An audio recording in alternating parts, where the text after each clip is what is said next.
Welcome to a series of podcasts brought to you by Yale University. This keynote address at the Faith and Citizenship Conference is delivered by Washington Post columnist E.J. Dionne.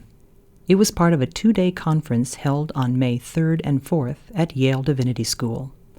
Harold Attridge, Dean of the Divinity School, gives an introduction. Dionne takes questions after speaking. Welcome to the first session of a conference on faith and citizenship at Yale Divinity School. I'm Harry Attridge, Dean of the school. In recent years, religion increasingly has become a major factor both in politics of our nation and around the world. In the U.S., the conversation about religion and politics has most frequently been framed as a reaction to the religious right, or as a struggle pitting emphasis on personal moral values over against moral values that seek to serve a public good. As we consider the topic, it seemed to us that a different public discussion of faith and politics was urgently needed, and that it should begin with an examination of the synergy between our identity as people of faith and our identity as citizens. Further, this is not simply an American question. This is a discussion requiring examination in a global perspective. We offer this conference as an invitation to a new public conversation about these issues. The conference is beginning, and we do not expect it is a beginning, and we do not expect it to cover all aspects of the topic. Over the past several years, we've held a series of conversations regarding faith and public life. One event in February, for instance, entitled Voices and Votes, Religious Convictions in the Public Square, included major representation by evangelical religious leaders. Today's conference is largely a conversation between people from mainline Protestant and Catholic traditions that are at the core of the historic communities of Christian conviction here at Yale Divinity School. At a later date, we hope to expand these conversations with international partners as well as friends from other faith traditions. At this conference, we're fortunate to have a rich gathering of clergy, theologians, and laity from many walks of life, including political leaders and journalists. We have several laypersons with theological training who went on to develop their vocation in various forms of public service. We're especially thankful to have E.J. Dionne with us today to help frame the conversation for the rest of the conference. Mr. Dionne is a widely respected columnist at the Washington Post and a senior fellow at the Brookings Institution. He is a senior advisor to the Pew Forum on Religion and Public Life, author of 3 books, and co-editor of several books relevant to issues of faith and citizenship, including One Electorate Under God, a dialogue on religion and American politics. He is a frequent commentator on national public radio and television and on programs of various sorts, too numerous to mention. He is also university professor in the Foundations of Democracy and Culture at Georgetown University. It is my very great privilege to welcome here for this first session of our conference, E.J. Dionne.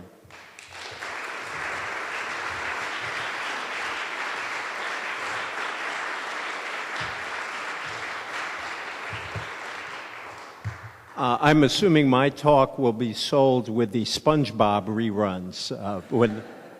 It's very exciting, all this podcasting. That was such a generous introduction. It was much more generous than the one I received recently in Minnesota that began, and now for the latest dope from Washington, here's E.J. Dionne. And it's also kind of you to invite someone who's been in journalism for so long. We are not always highly respected. And as you know, these days, when you write a column, your little address is at the bottom. And people write back a lot, and it is, I think, the result of original sin that most people write you more when they disagree than when they agree. And one of the repeatable negative emails I got once began, "Dear Mr. Dionne, are you as dumb in person?" And so whatever else you get out of this talk, you'll be able to answer that question for yourself.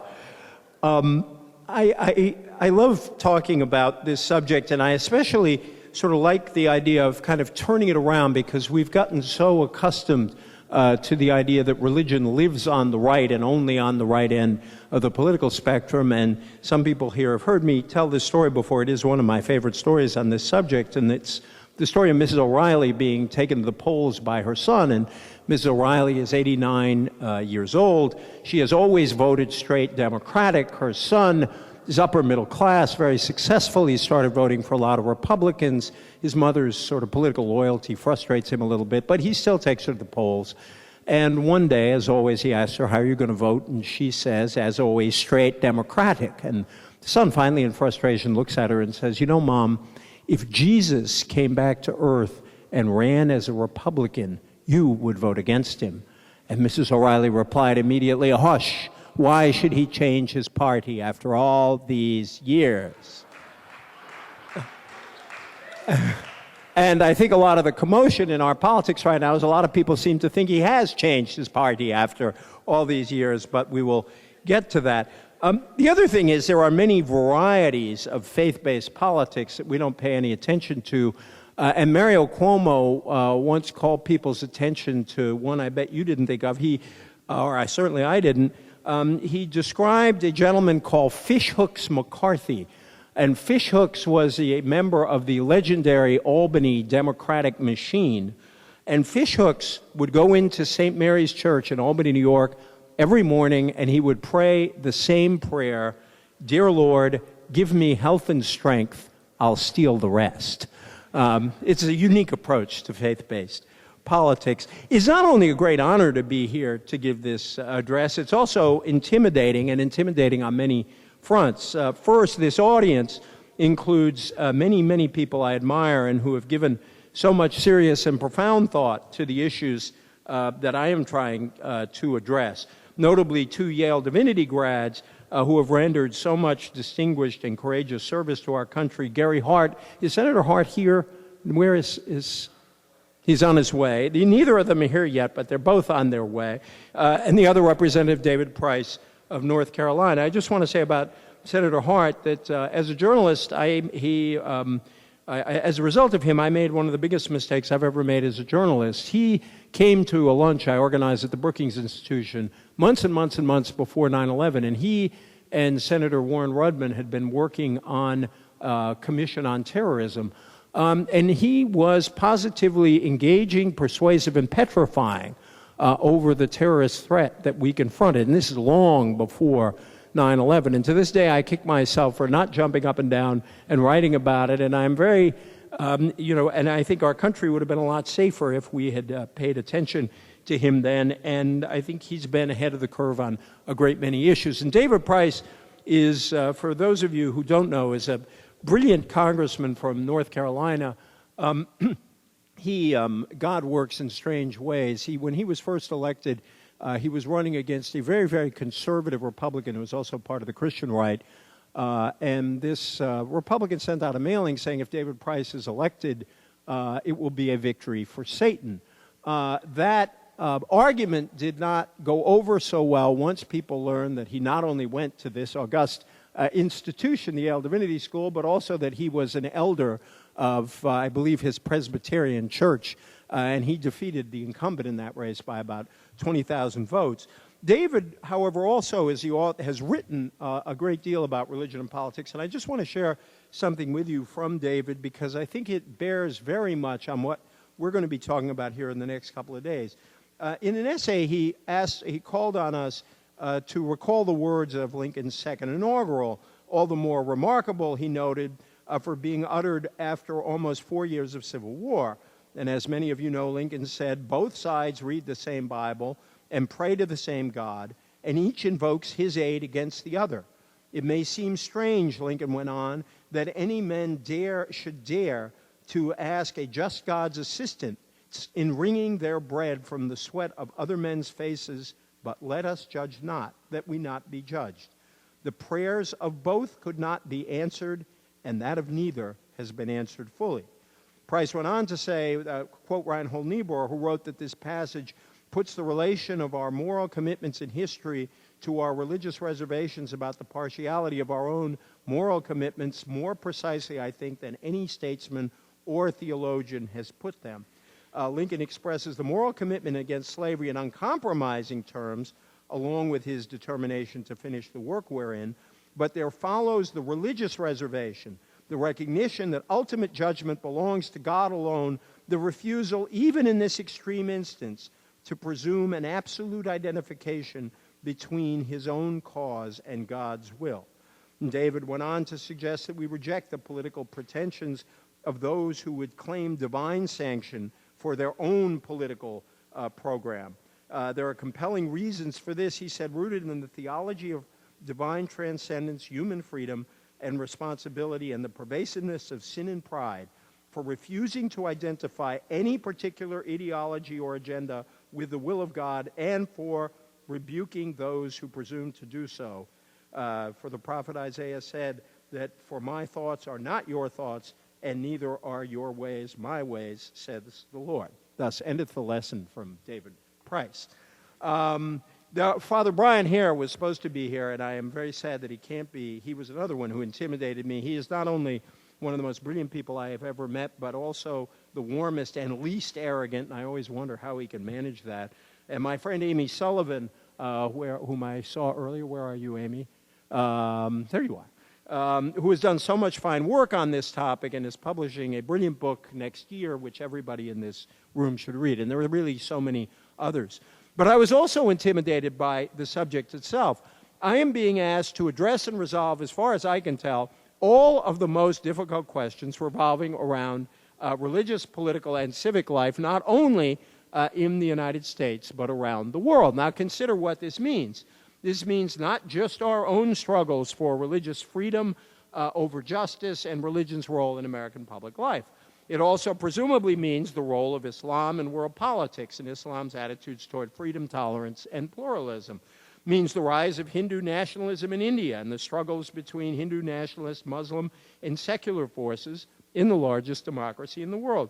It means the conflict between secularism and Islam in Turkey, where it created turmoil this week in that country's presidential election, and also in France, where the issue has an impact on this Sunday's election, and also in the Netherlands.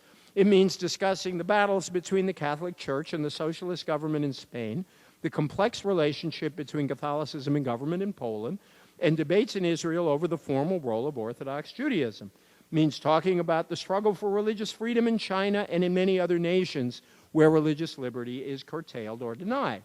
It means the reemergence of the Orthodox Church as a power in Russia following the fall of communism, the role of liberation theology in Latin America, the influence of the established church in Britain, or lack thereof, and the use of government to support churches in Germany. It means looking at the struggles in the Anglican Communion over homosexuality. And it also means answering two excellent questions Brian Hare posed in an important essay a few years ago. How do groups with different moral traditions influence the formation of U.S. foreign policy? And how should religious and moral tenets guide foreign policy?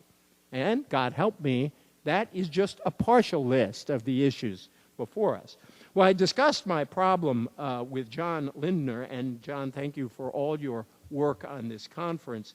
And he very kindly said, don't worry, you won't have to give definitive answers to all the questions. That's what the conference is about. Now, that was a great relief. Indeed, with the list I have just offered, I have transferred all responsibility for answering all the hard questions to all of you. I am certain that by the time we leave here, you will have come up with a principled and comprehensive view that covers all of these and many other vexing questions. Thus, my plan now is to offer just a few tentative answers to a few questions, and also to pose some questions for which I have still not found satisfactory answers, but which I am hoping you will all resolve. I'd begin by suggesting that almost all of our discussions of religion and civic life, religion and citizenship, are in some ways bounded by our own concerns, our own interests, our own political commitments that may be closely connected to our religious convictions or may be less closely connected with them than we sometimes claim. There are great paradoxes in this discussion. We could hold a conference around a single statement by one of my Georgetown students this semester in a religion and politics class I teach there. The student wrote, and I paraphrase, "In the West, we feel obligated to justify our religious goals in secular terms. In many Islamic societies, secular goals must be justified in religious terms." Now, that quite brilliant statement is certainly subject to debate and dissent, but it describes quite nicely how difficult these issues are. If we confine ourselves to Christianity, the problem is difficult enough. One of Yale's finest scholars, H. Richard Niebuhr, began a lecture on religion and the democratic tradition at the Berkeley Divinity School in October of 1940 with these words: to speak again of the relations of Christianity and democracy is to venture on ground well-trodden by angels and fools. Niebuhr explained the desire of so many of us to find links between democracy and our own traditions, in his case and mine, Christianity, this way. We tend to become so devoted to Christianity that we do not inquire too diligently into its character. We love democracy so dearly that we do not ask it too many questions about its heredity, its religion, its virtues, and its vices. We find beauty in both because we love them, as well as love them because they are beautiful. Defensiveness increases confusion in this realm. As was always true of both Niebuhr brothers, Richard was acutely aware of the paradoxes and contradictions involved in answering the question he was facing. On the one hand, he saw the danger of pretending that democracy was divinely ordained. When the divine absolute is acknowledged, he wrote, all human absolutes appear as dangerous usurpers of the kingdom of God.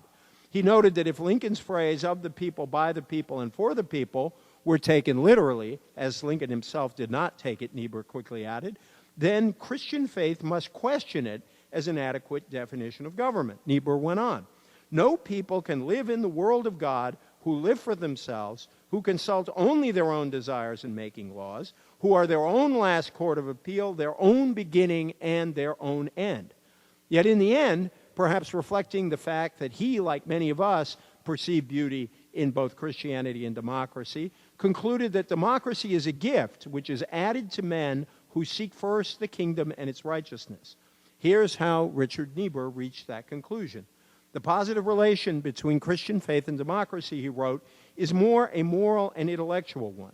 Whenever confidence in the rule of God is vital in a society, it leads to the limitation of all human power, to increased participation by people in government, to the willingness to grant liberty to men, and to the political recognition of human equality. Whether or not these are the marks of a true democracy, they are the features of the political organization of nations which have been influenced by Jewish and Christian faith. Now, I happen to agree rather passionately with Niebuhr on this, and yet I do so bearing in mind his own admonition that perhaps I do not want to see any conflict between the traditions of Christianity and Judaism and the tradition of democracy, because I too love them both so fervently. Christians and Jews certainly did not always revere democracy as most Christians and Jews do today.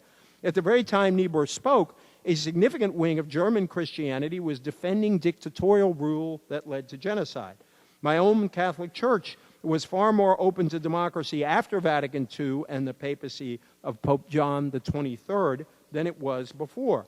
Indeed, attacks on liberal democracy were common among Orthodox Catholics and some papal spokesmen in the late 19th century. I cannot resist sharing with you a few words from a pamphlet my friend Peter Steinfels called to my attention some years ago.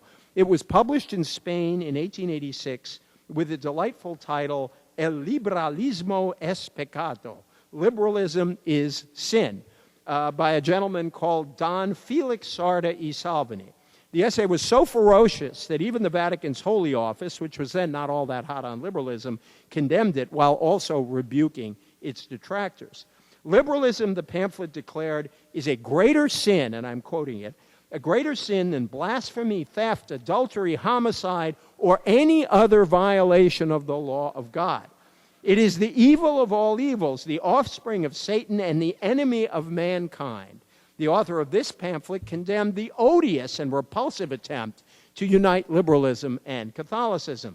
The Catholic liberal, he said, is both a traitor and a fool, a pagan at heart, a pawn of the devil, less excusable than those liberals who have never been within the pale of the church. Was it sufficient for loyal Catholics simply to dodge the liberals' blows? Not at all, he wrote. The first thing necessary is to demolish the combatant himself. Now, here's a guy who can make Dobson or Falwell Limbaugh or O'Reilly look like Paul Wellstone or Hubert Humphrey or Senator Gary Hart. It is not a view of Christianity or Catholicism that can easily be reconciled with Richard Niebuhr's comforting view of democracy as a natural extension of Christianity. It is thus important for us to try to be clear on a number of questions. First, how successful and how permanent is the reconciliation of Christianity to democracy, toleration, and pluralism? Is Niebuhr correct that a belief in a sovereign God necessarily leads to a view that limits the power of the state, including a theocratic state? How would we answer these same questions about the Jewish tradition? And if indeed the links between Christianity and Judaism and democracy are strong and durable, what are we to make of the present and possible future connections between democracy and the orientation of that other great monotheistic religion, Islam? We already know that Islam can be compatible with democracy. Muslims play a vital role in democracies in which they find themselves a minority. India notably, but also in the United States and Canada and Great Britain, among many other places.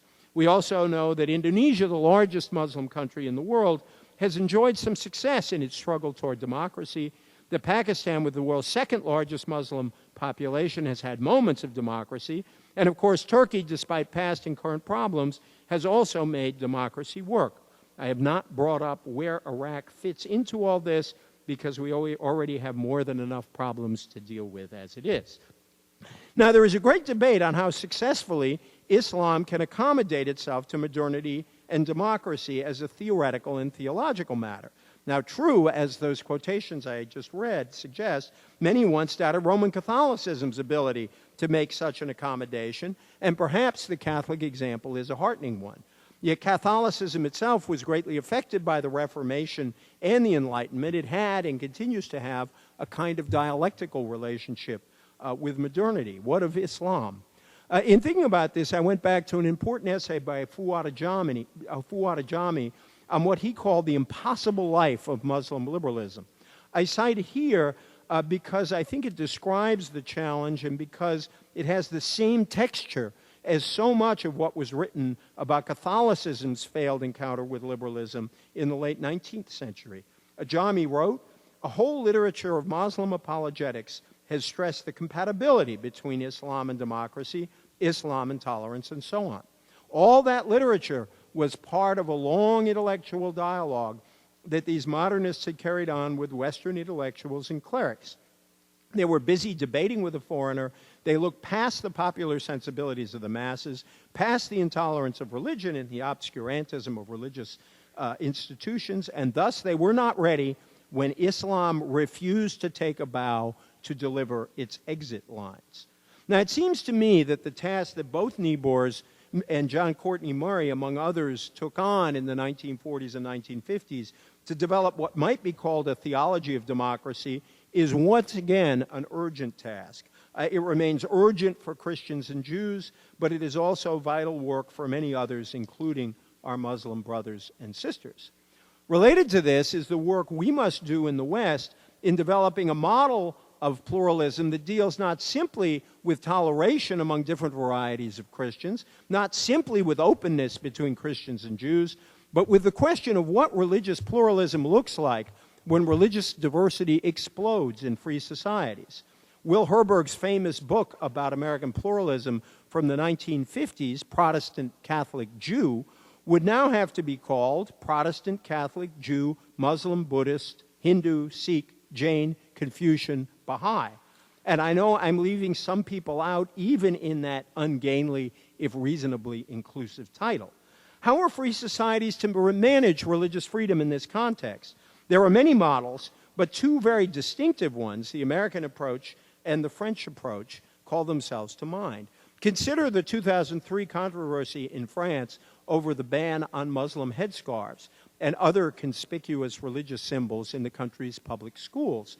President Jacques Chirac's stand on the issue called forth some startling ironies. On a weekend in December of 2003, an Iranian foreign ministry spokesman condemned the Chirac government for, and I quote, "an extremist decision aimed at preventing the development of Islamic values in France." Now imagine being called an extremist on religious questions by an official of the Iranian government. Meanwhile, thousands of French Muslims demonstrated in favor of the veil. It was reported at the time that some Muslim girls in France were thinking of attending Roman Catholic schools so that they could continue to wear their scarves. Astounding, no? The French government's heavy emphasis on secularism was, of course, rooted deep in the country's history in reaction against Catholicism's domination of the state before the French Revolution and the Church's opposition to liberal values into the early part of the 20th century. Suddenly, we face the prospect of Muslim women seeking to vindicate their religious rights through Catholic institutions. And how often does the Bush administration have a chance to out-liberal the French? At the time, John Hanford, the U.S. Ambassador at Large for International Religious Freedom, chided the French and declared that students who wore visible religious symbols as, quotes, a heartfelt manifestation of their beliefs have a basic right that should be protected. An anonymous French official who spoke to the New York Times said dryly of our country, very often there were debates on the Pledge of Allegiance or other religious issues in the schools. Never have you heard a French diplomat comment on an internal debate in the United States. Now, Chirac actually deserves some credit at the time for linking his decision on the veil with a necessary call for a renewed fight against xenophobia, racism, and anti-Semitism.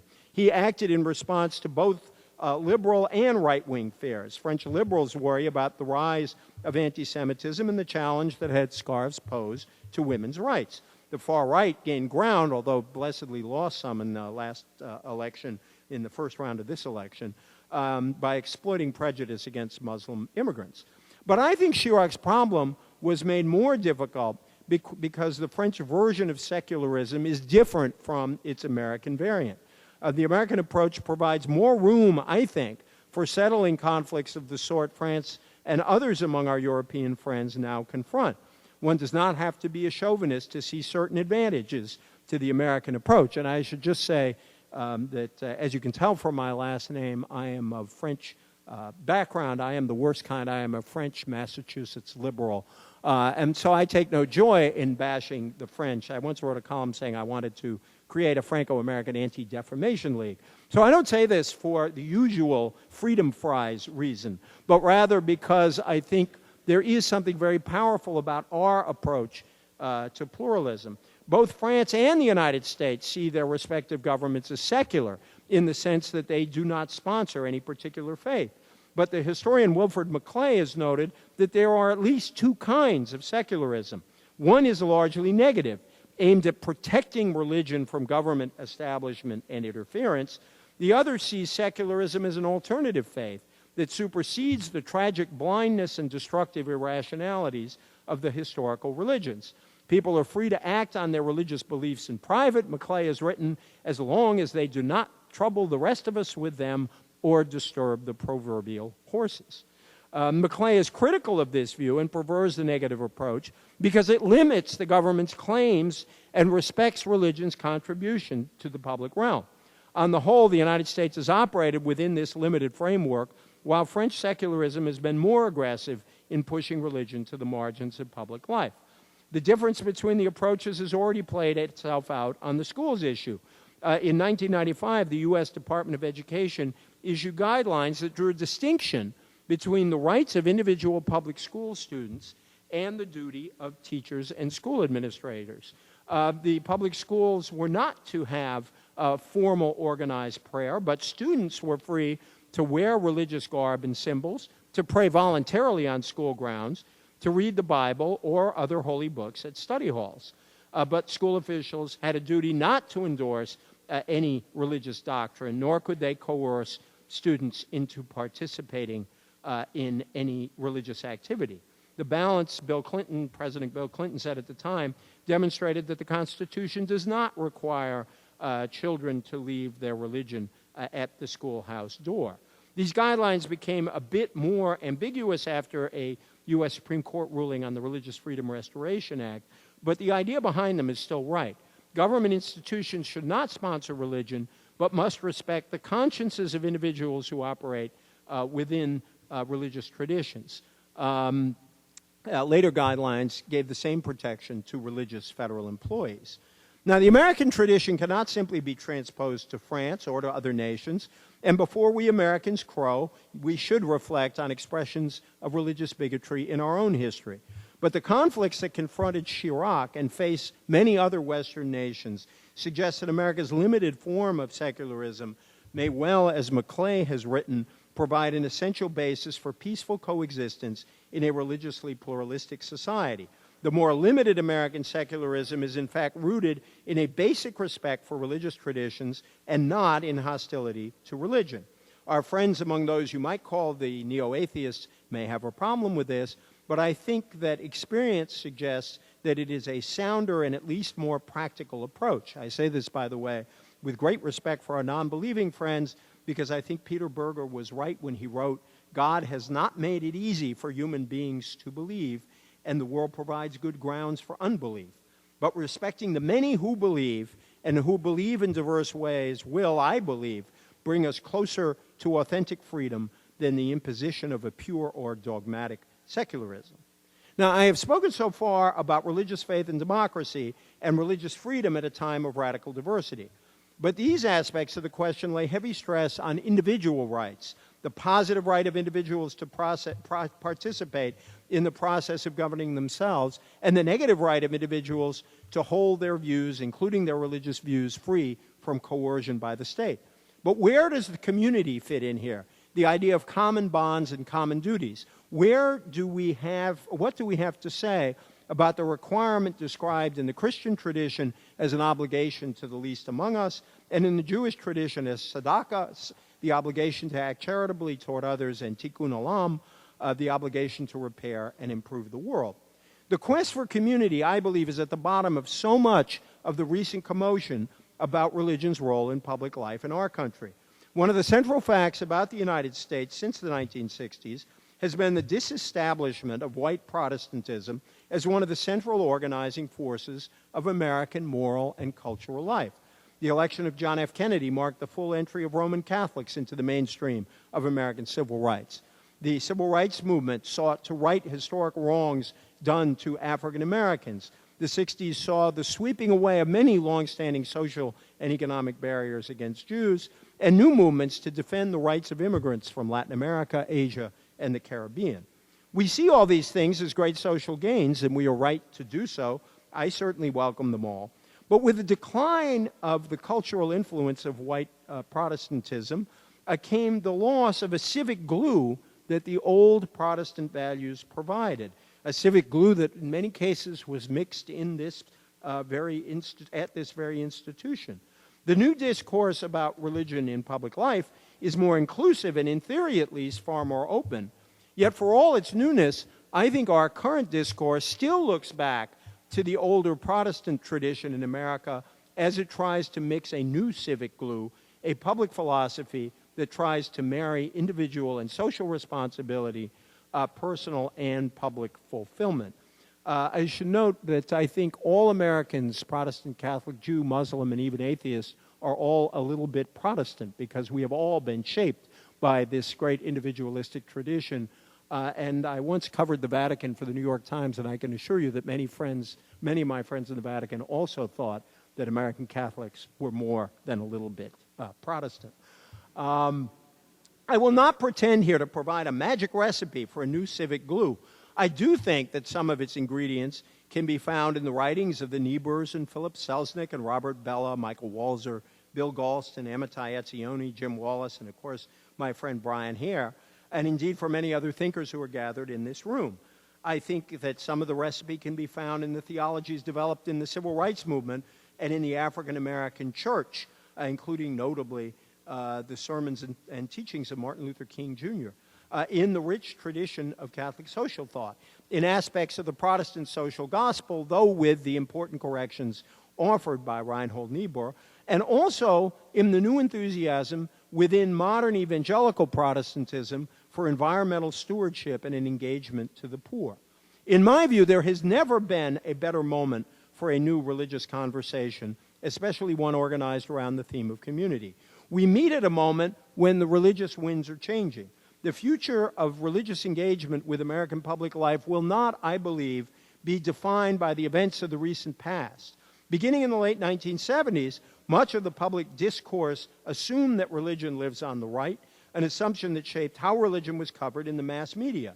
Once the media had paid much attention to a broad range of religious figures, from Niebuhr, Paul Tillich, and Karl Barth, to Abraham Heschel, John Courtney Murray, Billy Graham, and Martin Luther King. Beginning in the late 70s, the focus of interest narrowed. To be sure, Pope John Paul II got his share of attention, but in the United States, the attention lavished on Pat Robertson and Jerry Falwell, and later James Dobson, suggested that to be religious was to cling to a rather narrow set of social and political views.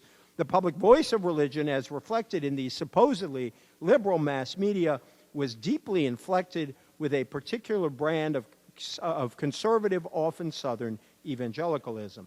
But in the new millennium, new religious voices are rising to challenge stereotypical views of religious faith. I speak here not only of Jim Wallis, Amy Sullivan, Bob Edgar, and others on the side of religious progressivism. There is also Rick Warren, a religious and political conservative, who nonetheless insists that if Christians do not care about the poorest among them in the world, they are not being true to their faith. There is Rich Cizik, a loyal conservative official of the National Association of Evangelicals, who has fought tough internal battles to stand up for the idea that a concern for life must entail a concern for stewardship of the earth and an engagement with the problem of global warming.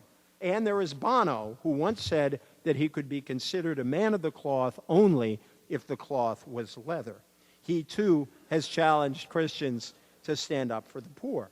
And religious liberals who had spent much time reacting to the religious right in the 1980s, sometimes by arguing against religious engagement in politics altogether, found their voices as people of faith insisting on a different interpretation of their traditions and of the scriptures, including the insistence that whatever else one might try to make of Jesus' politics, it is highly unlikely that he would put cuts in capital gains taxes and the repeal of inheritance taxes at the top of the political agenda.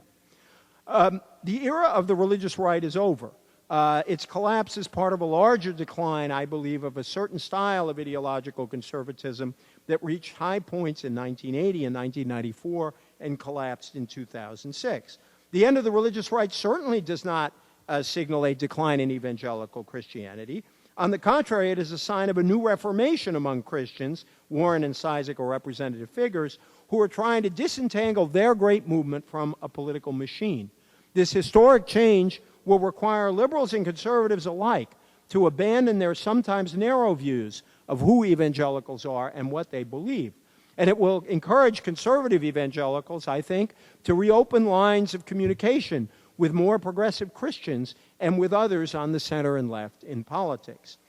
A few years ago, I edited a book with my friend John DiIulio called What's God Got to Do with the American Experiment? We noted that the question in the title might well provoke two legions to mass against each other.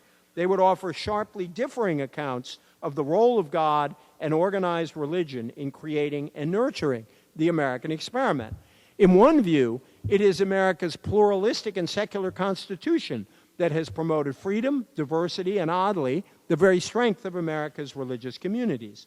A state independent of organized religion has been freedom's and religion's finest friend. Was not a central motivation for the creation of free and tolerant institutions a desire to end wars over God and religion. In the other account, freedom itself is rooted in a theistic commitment to the inviolable dignity of the individual human being. The belief arises, in the words of the Declaration of Independence, from the law of nature and nature's God. A belief in God places healthy restraints on the human tendency to deify political systems or individual political strongmen, and insists that even strongmen are accountable to a higher authority.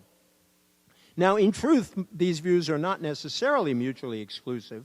Many Americans, for good reason, hold to both of them. And yet, as we discuss these matters over the next day, I think we will find moments when some of us are more sympathetic to one or the other of these accounts, and moments when all of us find something inadequate about each of them. I think if we're honest, we will always see the paradoxes and ironies of religion's relationship to public life. And yes, my love, Reinhold Niebuhr can probably seen in my love for those words, paradox and irony. Religion can create community, and it can divide communities. It can lead to searing self-criticism, and it can lead to pompous self-satisfaction. It can encourage dissent and conformity, generosity and narrow-mindedness. It can engender both righteous behavior and self-righteousness. Its very best and very worst forms can be inward-looking. Religion's finest hours have been the times when intense belief led to social transformations, yet some of its darkest days have entailed the translation of intense belief into the ruthless imposition of orthodoxy. But the history of the United States, at least, despite our many outbreaks of prejudice, nativism, and self-congratulation, is, I think, in large part, a history of religion's role as a prod to social justice, inclusion, and national self-criticism, as a prod for the anti-slavery movement, as a prod for many aspects of the progressive movement, as a prod in many ways for the New Deal, and as a central organizing force behind the civil rights movement. I'd like to close with two views of religion's role, suggesting that at its best, it is prophetic and challenging, often dangerous to the powers that be, and friendly to those who are oppressed and heavily burdened. The first is from Michael Walzer's magnificent book, Exodus and Revolution. Walzer argues that the Exodus story has provided Western thought with one of its central themes of oppression and deliverance, of the idea that the door of hope must always remain open. We still believe, Walzer writes, or many of us do, what the Exodus first taught about the meaning and possibilities of politics and about its proper form. First, that wherever you live, it is probably Egypt. Second, that one sneaks up on you. Second, that there is a better place, a world more attractive, a promised land. And third, that the way to the land is through the wilderness. There is no way to get there from here without joining together and marching. And listen to the historian Richard Whiteman Fox reflecting on the work of Reinhold Niebuhr and of historian Christopher Lasch. Both, Fox said, understood that religion can be seen both as a democratic social power, a capacity to build community, and as a tragic perspective that acknowledges the perennial failing of human beings to make community endure. Religion allows people to grapple with the human mysteries that neither science nor politics can address, but it also provides a force that science and politics can call on in their effort to understand and transform the social world. Fox, I believe, explains why we are destined to visit over and over the relationship between religion and our aspirations to pluralism, freedom, justice, and democracy. Only by doing so will we be able to respect the serious religious, moral commitments of believers and unbelievers alike. Only by doing so will we preserve free expression and religious freedom, and only by doing so will we create the beloved community that was Martin Luther King's dream and that remains our aspiration. Thank you. This address by journalist E.J. Dionne on faith and citizenship was recorded May 3, 2007 at Yale Divinity School. For more information, log on to www.yale.edu/divinity.